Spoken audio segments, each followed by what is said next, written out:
And we're back, and this morning I'm delighted to be joined by Kati Marton, who is the author of the wonderful book that I've just read called The Chancellor, which is a biography of the recently former Chancellor of Germany, Angela Merkel.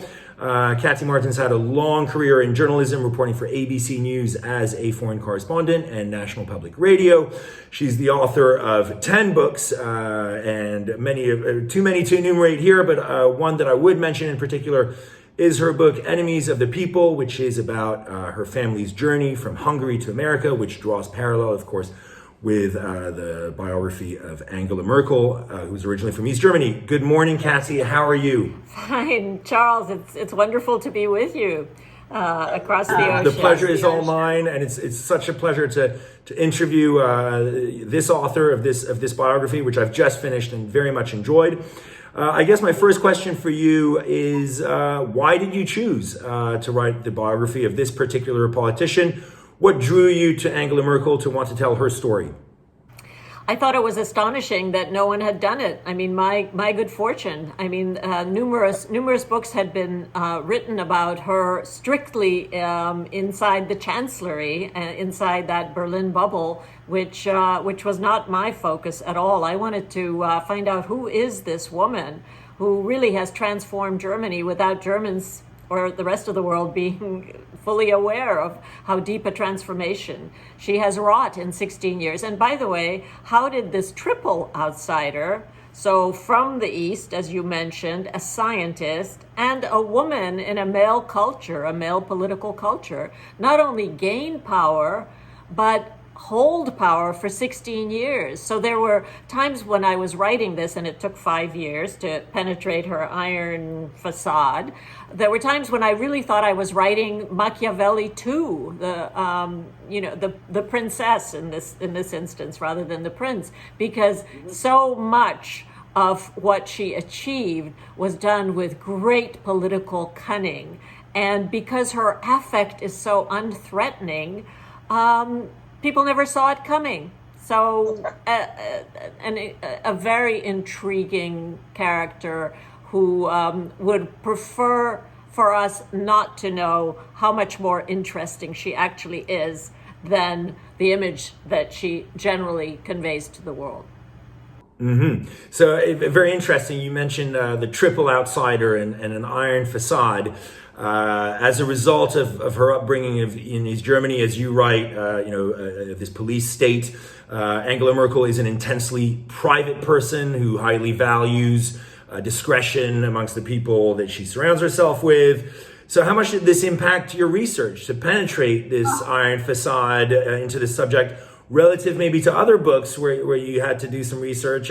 Was it very difficult to access some of the information, to dig into those files, more difficult than one's average biography? By orders of magnitude, Charles. And had I known how challenging it would be, I probably would have been discouraged from starting. This truly was the Mount Everest of biographies, because she doesn't want a book like this written. It's not that I was looking for scandals, because one of her remarkable achievements, among many that I'm sure we'll get to, is that for 16 years, not a breath of scandal. But what I did want was to get at her personality and what are the qualities that enabled her to become this historic figure and the most powerful leader of the last decade. And now with her departure, I think we're already missing her, frankly, because I'm quite convinced that Vladimir Putin is testing the resolve of the West, the EU and Washington. And a new German Chancellor. Yes, and without Merkel to pull it all together to rally the EU and Washington, which also is in transition. I just pray that we survive this really really perilous moment. And the fact is that Merkel made it look so easy because of her low key personality, and because she doesn't think that her motivations, her inner reflections are our business. We never knew how much work really went into keeping the West at an even keel. I would say keeping the world at an even keel through one crisis after the next. I mean, her entire 16 years have been a rolling crisis. I mean, from the financial crisis of 2008 to the refugee crisis, which, by the way, I have to say, Charles, is what I'm a refugee myself, and observing her in 2015 is really what drew me into this project, because she alone, among all the powerful countries in the world, opened Germany's border to 1 million Middle Eastern refugees at a time when everybody else was busy throwing up walls and unspooling barbed wire, and then from that crisis she went on to the next one, the rise of the far right and populism and Donald Trump, and all this time she never broke a sweat, and so how did she do that? And now we're discovering that it's not as easy as she made it look. The new German Chancellor, Olaf Scholz, is certainly discovering that, and I earnestly hope that he's on the phone to his predecessor a lot. Let's hope so.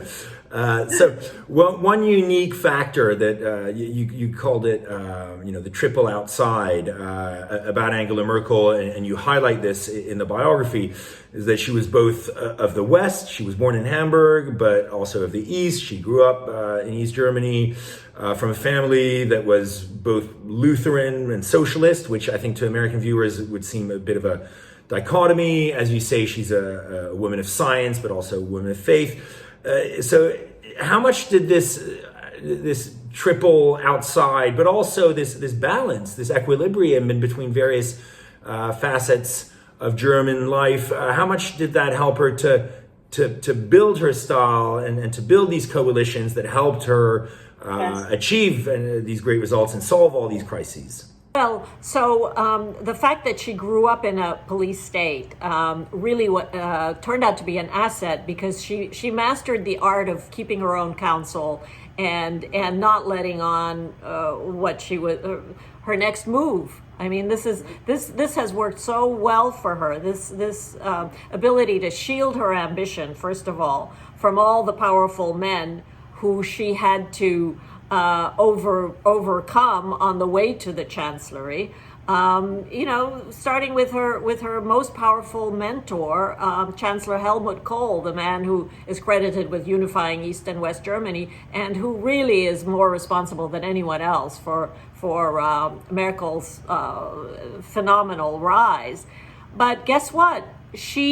She's the one who ended his career when he proved to be a liability to Germany. He was caught up in a kickback scandal, but no one else in the Christian Democratic Party, her party, had the courage to tell this titanic figure, it's time to go. She did. Merkel did, by writing an op-ed. That, of course, was a sensational piece of news in Germany, saying basically, this is the end for you, and we need to move on. And thereby, she cleared her passage to the chancellery and ended the Kohl era. But she did this a number of times to other mentor supporters who had outlived their usefulness. But she doesn't do this out of malice or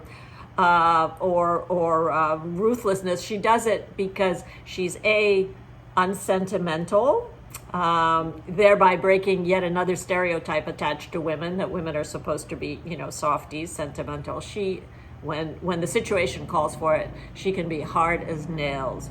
But at the same time, and here's what I discovered in observing her for the last 5 years, she's a very emotional person. But again, because she knows how to guard her persona, her private life, and that ability to depersonalize her role. She practices a politics that I think we can all learn from, not just politicians, but the ability to not take the office as your identity, whatever your office might be, be it as a CEO or as a star reporter. It's not about you, it's about what you get done. And she's such a role model for how to guard a large piece of yourself for yourself, and therefore she didn't exhaust herself. I mean, how do you survive 16 years as, for many of those years, the leader of the West? I mean, that's a pretty crushing burden. Well, you survive by not spending everything you've got, your whole emotional content, your whole private life with the public. As her biographer, I'm sometimes asked by Germans, does the Chancellor have grandchildren? I mean, that's the level to which she has preserved her persona to herself. And I think that that was a key to her longevity, is that she didn't spend it all in the public arena. She does not display either emotion or intimate details of her family. No one in her family has ever given an interview about her. I mean, can you imagine that in this age of oversharing? She saw early on the danger of social media. And therefore the only time she went on Twitter was when she was trying to decode Trump, because that was the only way that she could follow what he was up to, and that was an exercise in frustration, because although Germany so relies on that relationship with Washington, she did her damnedest to forge some kind of a working relationship with him, which of course was useless because he wasn't interested in a working relationship with her. She actually drove him crazy. It's in the book, and the episodes with Trump are actually some of the more volatile moments of the book, where she is. It feels like she's actually in control, and she's letting this sort of truck, careen along, and she's just very relaxed about it.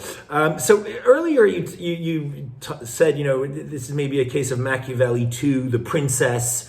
Yes. And I think we generally associate, the word Machiavellic with the idea of plotting and the idea of cunning. And we associate politicians with that kind of behavior, a lot of maybe sharpening the knives and backstabbing opponents. And I would say, aside from the episode you just mentioned and that you write about in the book, the episode with regard to the editorial she wrote on Helmut Kohl, she comes across, I thought, as a fundamentally decent person, somewhat guileless, and you seem to suggest that her superpower really is just keeping her cards close to her chest and managing things that way. Are there no? Yeah, sorry. Go ahead. Yeah, I would beg to differ on the guileless part. She would like you to think she's guileless, but she is not. Let's start with the fact that she's brilliant. Huge asset. She's got a photographic memory. She walks into a meeting be it with Putin or in her worst 4 years with Trump. She and Putin, by the way, have a very interesting relationship. I mean, they totally get each other because they're products of the same formation, the Soviet formation. But she's unbeatable when it comes to mastery of facts. When she would be negotiating, let's say, in Ukraine during Putin's first aggression there in 2014. I mean, she would get to the table knowing, as she said, where every tree in the Donbass is, and where every Russian militiaman, even as Putin denied that they were Russian militiamen, they were just freelancers. She would know exactly the progress they had made the night before and where they were. So he couldn't blow hot air at her the way he does with everybody else, because she, having been raised in the same surveillance state, knew precisely his capacity for deception and for cruelty too, because he was a trained KGB agent, and therefore he, in common with Trump, tried his best to shake her composure, but never succeeded.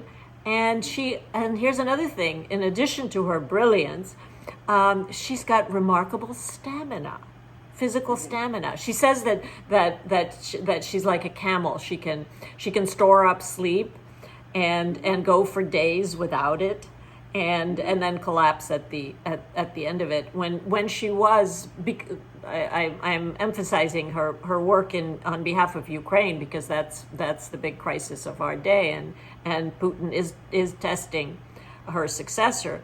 As well as Trump's successor. She said that sometimes she only knew the time of day by whether a bread and jam were being served or a roast at the because that is the level of her focus, which I attribute partly to her training as a scientist, that she's able to block out all other distraction and just focus on the facts. I mean, who does what? Do you know any politicians who are that disciplined to do that? And as you write in the book, on various occasions, she's also able to break it down. She has a method that you describe, that she starts at the end and works backwards. And in one of the passages you write about, she expresses surprise at one of her colleagues saying, Isn't this the way you work as well? It's the obvious way. Interesting. But unfortunately, Interesting it's not obvious to most politicians, who mostly, let's face it, are about scoring points and about getting out as fast as they can to beat the other guy to the cameras and to announce, in the most grandiose language what they had achieved. And it's just remarkable how much you can achieve if you don't take credit for it. Yes, if you remove the ego out of the equation and focus on the objective, then it's a lot easier to start building things. Absolutely. I learned so much. I have no political ambitions, relax, but I learned so much from just how to navigate in the world, and which is still, let's face it, a largely male dominant world, although that's changing. But thanks to Merkel, it's changing much faster, because I think one of her prime legacies is that she has permanently put to rest any question we may have about a woman's capacity to lead. Not only that, but a woman's capacity to lead in a different manner than a man. And we'll talk about that in a minute. I've got a question coming up, but to come back to my question about the Machiavellic plotting, I think my point was more, she comes across in your book as a deeply moral person, and a deeply moral politician who wouldn't, plant stories about an opponent in the media or release somebody's tape or whatever. She's not plotting like that, and the style of leadership, or the way she elevates herself, is by elevating, I guess, the results and focusing on the results, and that's very very unusual. Moral. She has this hardcore of morality that we can trace to her Lutheran upbringing. She was a pastor's daughter, and her father was a pretty tough guy, and she never fully gained his approval. In fact, astonishingly, he never voted for her. Never voted for her. That's incredible. Yet they were close. Yes. The Lutheran values of responsibility, and humility, and living a simple lifestyle. I mean, just compare, as I do in the book, the way she lives with the way Putin lives, or the way Trump lives. She when she left the Chancellery a few weeks ago, she went right back to the rent control apartment where she and her husband have lived for decades, and it's not a place where she ever invites people. It's a very modest place. She lives the way most of her fellow citizens live. She does her own grocery shopping. I can't even picture her on a yacht, and I certainly can't picture her, owning fantasy mansions. Or she thinks that possessions just weigh you down. And right. She likes to hike in the mountains, but she doesn't feel the need to buy the mountain. Sure, absolutely. So you write, she leaves no Merkel doctrine.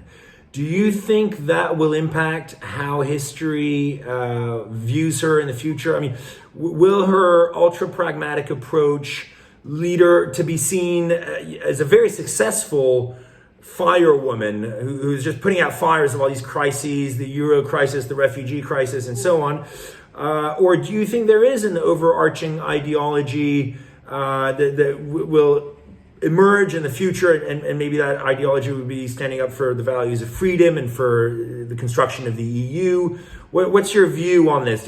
Was she maybe too pragmatic at times? I don't think so. I tried to glean from her the aides who were very helpful to me. She has a very small group of people around her, as you know, and I befriended some of them as to what she wants her legacy to be, and she wouldn't go there because she doesn't think that's for her to announce, this is my legacy. And also, it goes against the grain for her, because to her it's so obvious that what she did was make Germany a nation among nations. I mean, this is, we're only 2 generations from the Third Reich, and she's deeply aware of the darkest man's darkest capacity to be evil. She's identified the survival of Israel as a core raison d'etat, reason for being for Germany. I mean, a permanent debt to the Jews. No other chancellor has done that. So her morality for her is obvious, but doesn't need articulation. She is her own harshest critic. She when once asked, who's your role model, she said, myself, as often as possible. So that tells you that her standards, her highest standards, are her own, and therefore she doesn't need you or me to give her our approval, because she's as centered, Charles, as an oak tree. Mm-hmm. Therefore, she's not looking for a Nobel Peace Prize. She's not looking for really anybody's approval, which again makes her astonishingly rare as a politician. I'm not saying that she's this puritanical, austere personality. Not at all. She is surprisingly humorous, warm. She likes to have a good time. She likes to stay up with a drink or two. That was some of the most surprising elements, actually, in the biography. I had a view of Angela Merkel as being in bed by 9 p.m. and with a nice cup of tea, and it was the opposite. She likes to stay up for the late night drink, often with people who are not necessarily of her political affiliation, or maybe actors or whatever. She likes that. It comes back, I think, to what you were saying about her stamina, that she just keeps going. She does, and she feeds off intellectually lively people, and she doesn't find that politicians are in that category, because they endlessly repeat themselves. I mean, she has About themselves. Yes, right. And for her, she's really done a study of macho behavior. She wasn't blessed in her class of world leaders. She had a whole bunch of peacocks and from Erdogan to Orban to Bolsonaro to we don't have to endlessly repeat Trump, but he took the prize as far as she was concerned. And by the way, I love the way she prepared for her meeting with him, which I think speaks to the lengths to which she will go for the sake of her country. She watched an entire season of The Apprentice. Would you do that? I don't think so. Probably not. I wouldn't want to torture myself. Yeah. So she was prepared. So she, typically she out prepares. I studied her because I was married to a great negotiator, Richard Holbrooke. I was somewhat familiar with negotiating with the hardcore war criminals as Richard did during the Balkan Wars, and. Merkel's style is quite different. Where Richard would use charm and threats, and obviously strategy also played a role, not to underestimate him. But with Merkel, no charm, no threats, a mastery of the granular details, and a sense that even if it's for an inch of progress, it's worth sticking to it, because once armies move, the consequences are always unpredictable and a failure. It's a failure of diplomacy when armies move, and so she often refers to Sisyphus as not a dark image, because she identifies with Sisyphus, that just keeps rolling that boulder up the mountain. Story of optimism. Yeah, because what other choice do we have? We don't have another choice. I mean, she's such a serious student of history, that for the past few years, her last few years, she's really, in every speech she's given, she's inserted something about the fragility of democracies and how they are the most tender flower that need tending. And for granted.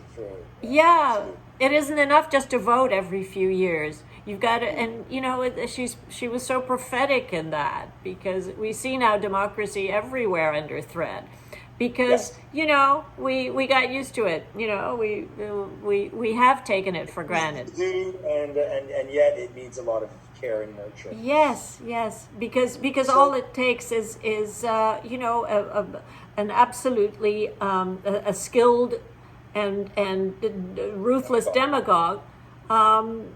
And of course, the example of Hitler. I mean, her parents were alive during the Hitler years. So she she imbibed the lessons of how quickly and easily a so-called civilized society can unravel. But she would never get up on a soapbox to give a speech like I just gave. Never, because it's not her style. Not her style. And so let's talk about her style. And in the book's epilogue, you conclude with a question, a statement as to whether women's style of leadership, as seen in Merkel's approach, may be better suited to decision making and building consensus and coalitions. So do you see Angela Merkel's era as a watershed moment in political history where we realize that women in leadership that have this style should prevail over more bombastic politicians? I think there's a lot to be said in what we've seen in Angela Merkel's leadership versus, you name them, Putin, Trump, Xi, Orban, Bolsonaro, whatever. Do you think that she has laid a template for effective leadership by women. I hope so. I think as you touched upon earlier, it's the first time that it's really I hesitate to use the word, but a feminine leadership style versus, say, Margaret Thatcher, who in retrospect might have just been emulating a man or trying to outman the men. But here we're seeing something different. Do you think this is a transformational moment? Are we going to see a Merkel style approach in the U.S. anytime soon, and based on that template? I think sadly we're not there. We're a very immature society. We've demonstrated that, and we've escaped history's blows to such an extent that we do take our good fortune for granted, and we're seeing that now play out as we shred our institutions without with nary a thought to the consequences. So I would like to see the Merkel style prevail over the bombastic style, of the great entertainers who we seem to fall in love with. I'm not a big fan of demagogues. And I would like men to adapt Merkel's style. She has lessons for men. It's not like she doesn't like men. She does.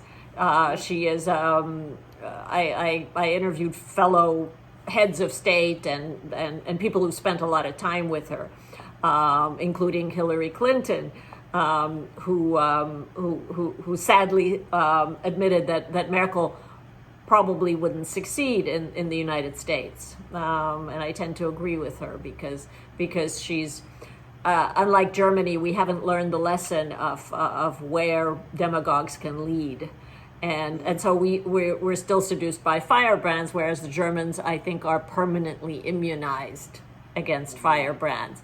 But I have to say that this is not a hagiography. I do highlight her blind spots, and one of them is that she was insufficiently mindful of her fellow East Germans' need to be acknowledged for their suffering, because she's so hyper rational herself, and because the minute the wall came down in 1989, she was ready to restart the engine, as it were, and reinvent herself. Took off her white lab coat and went looking for a political startup.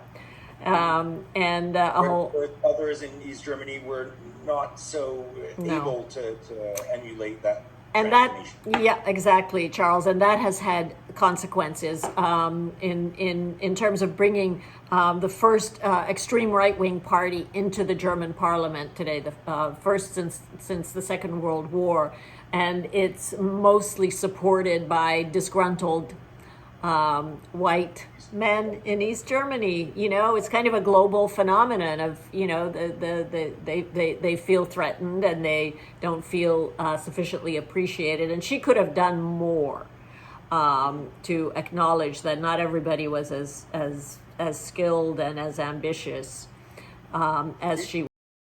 It's interesting because yes, you point that out in the biography, and yet would one call it a lack of empathy to her fellow East Germans?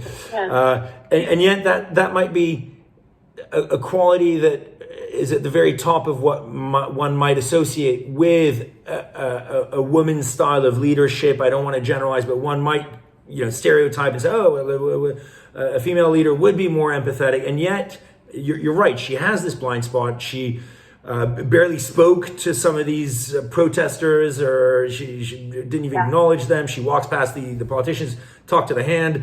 So it is a sort of quite masculine trait in a way yes. She really erases boundaries between male female qualities because we don't associate her capacity for when necessary for ruthlessness with women, but I'm here to tell you that she really likes women. I unlike Thatcher, who never wanted to be in the same room with another woman.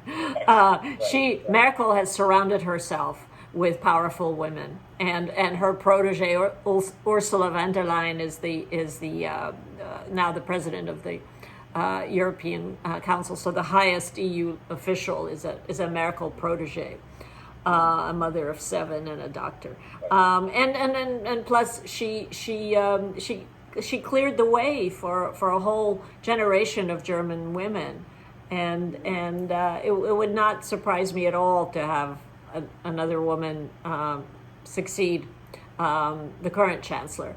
And sadly, we're not there yet. But to go back to your question about how she doesn't really, that there was no Merkel doctrine.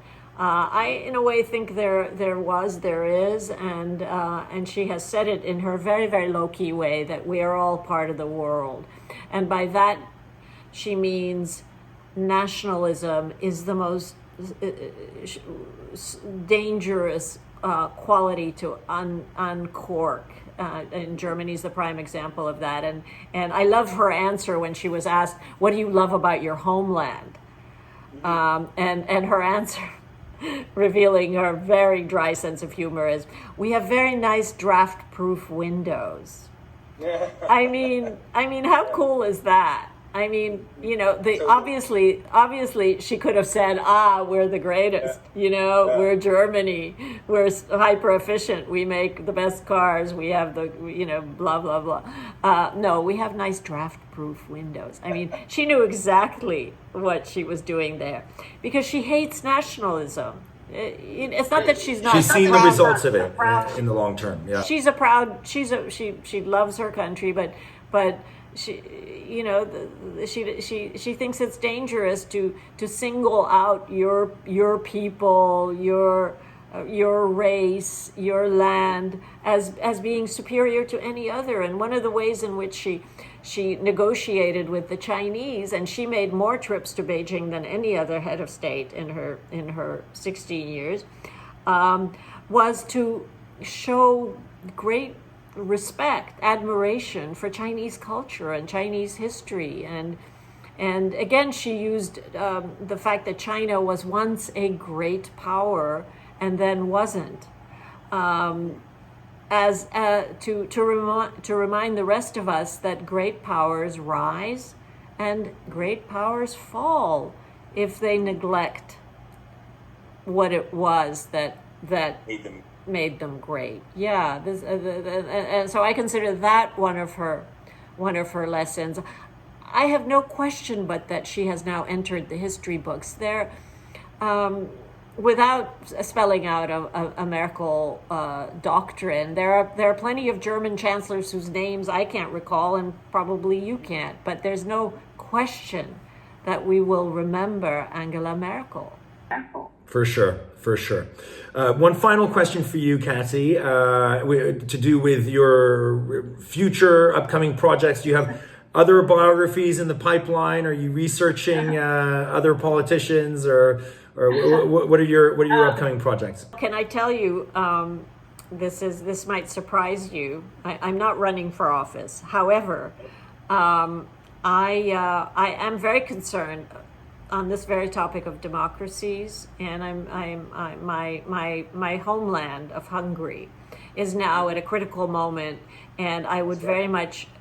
There are elections coming up in Hungary, and I am concerned about Hungary's future, and am working to rally the Hungarian diaspora, to many of whom have the right to vote, to become engaged. And this is not a partisan. I don't know the opposition candidate, the man running against Viktor Orban, who has taken Hungary in a very dangerous direction. Yeah. And although he's a member of the EU and NATO, he's basically a front man for Putin in those organizations, and that's just wrong. Anyway, so I'm working on that. Is there any way anybody listening to this interview can can support you in this endeavor and Yes. spread the word, or do you have a link, or do you have a Yes. Oh gosh, you catch me unprepared, but we're putting together all of that, and the idea is this is not foreign intervention in a nation's election. It's just because it's a very close election.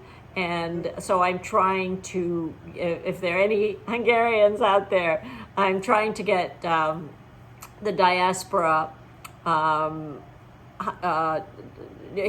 yes, to pay attention. And if you can, check out who's running against Orban, because if I recall correctly, I think the candidate is a representative of a very broad coalition that is basically anyone but Orban, regrouping everyone from the far left to the far right and everyone in between. And it's really Hungary's final chance to unseat Viktor Orban, who's been a pretty devastating guy.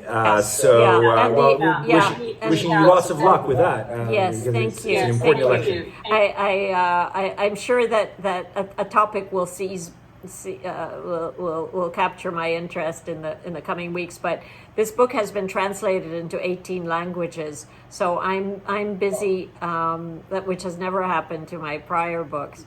And from Chinese to Russian to Hungarian, it's available. So I'm doing a lot of calls like this one with you. Most of them not this much fun, I have to say. Thank you. So well, that's great news that you've been translated in so many languages. A lot of the viewers today will have the opportunity to read it in their native languages. Again, we're talking about your fantastic biography of Angela Merkel called The Chancellor. And a book I really strongly recommend. Kati Marton, it was such a pleasure to speak with you and to hear about your process and your views on this subject. What a pleasure it was. Thank you so much. Thank you. Thank you. Have a good day. Bye. Bye.